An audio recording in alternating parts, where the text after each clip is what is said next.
And then right the following weekend, we had Clear Lake, so it was going to be the second 101. And once again, Leanda, on the women's side, Leanda Cave won it. On the men's side, you won it again. So tell us a little bit about that race. You know, I was feeling better, but I kind of trained for the whole gamut of distances. So it's, you know, I felt better and more confident about it, but by no means that distance is anything for sure.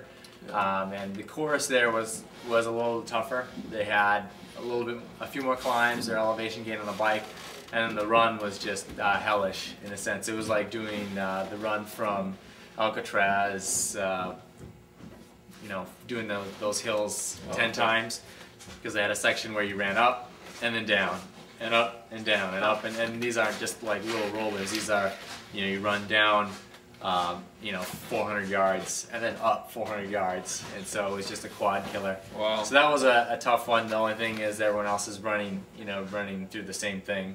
Right. So it's just, you know, almost a mental game at that point. Okay.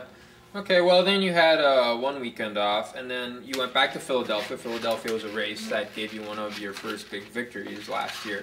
And tell us a little bit about that one. You know, I think Crowley ended up first. Crowley won, I don't remember who was Dog got me like in the last mile or something like that. Okay.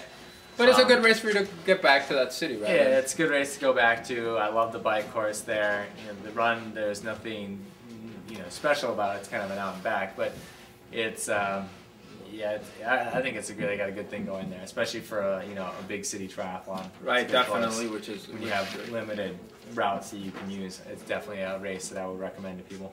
All right, so we had that. That was kind of towards the end of June. Then you came back here in Minnesota, and you've always been doing these kind of local triathlons. You did Miniman, and the next day you traveled to a new race, Battle of Midway, which ended up not suiting you as well? No, it's in a sense, it's kind of like the same thing as I don't really care. I don't skip a race in a sense because I'm overtrained, or, you know, or I don't race because I'm in training. I race to get in shape or to find out where I am. So I'm going to have races where I basically have a bad race because I'm overfit, and this happened to fall in that category.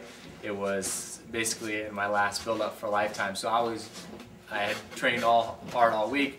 I raced Miniman, got on a plane, flew to Salt Lake City, and then raced the next day. And so basically I was trying to kill myself. So I knew that in a sense, I succeeded because I knew basically I'd wiped myself clean. I'd done everything I had done, and now it was time to taper for Lifetime. So in a sense, if I had a good race there, I knew that I probably hadn't trained as hard as I could have.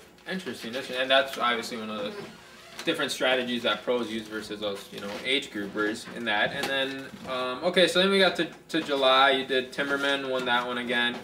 Okay, and then we got to Lifetime, which it's an exciting race. If you guys have noticed, people haven't done it. It's a really cool race. It's an exciting race. And last year, you just, you know, took off. You were the last guy out of the water, but you took off. Ended up having the fastest bike split.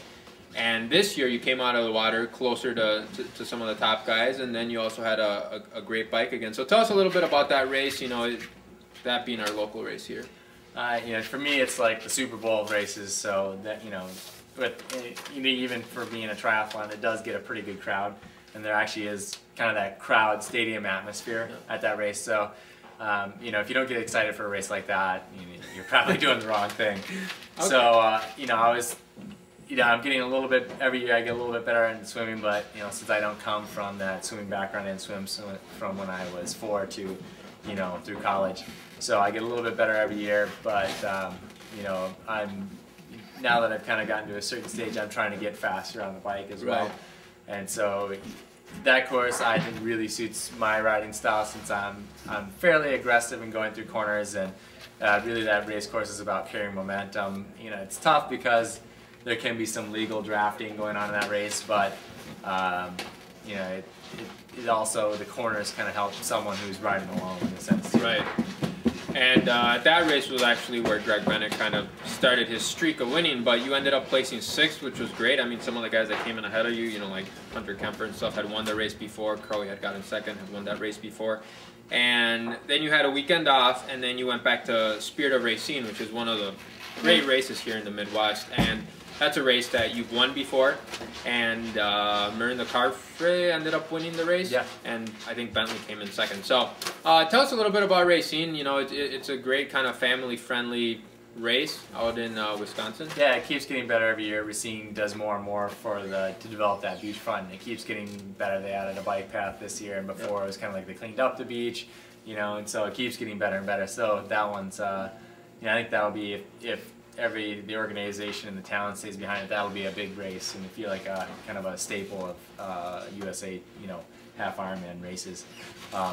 So, you know, it's a great course. It suits me well, and you know, I've got the course record, and you know, it's always fun to try and keep bettering that, especially when guys like Crowe and Luke McKenzie have won that race before, and kind of, you know, beat their best time at that race. Definitely.